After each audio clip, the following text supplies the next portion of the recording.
वेद का मंत्र है, वो अनकही का मंत्र है, जिसको सकरात के आलम में जब मृत्यु जान नहीं निकलती है ना, तो उस वक्त महाब्राह्मण को बुलाया जाता है और ये मंत्र पढ़ा जाता है।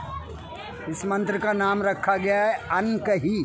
अनकही, हाँ, यानी किसी से कहा नहीं जा सकता, ऐसा छुपाया गया है इस मंत्र। और वो मंत्र इस तरह है कि ला इलाहा हरणी पापम, ला इलाहा हरणी पापम इल्लल अम्बा परम पदम, और जन्म वैकुंठ प्राप्ति, जन्म वैकुंठ प्राप्ति तो जपे नाम मुहम्मदम सल्लल्लाहु अलैहि वसल्लम। इसका अनुवाद हुआ ला इलाहा हरणी पापम।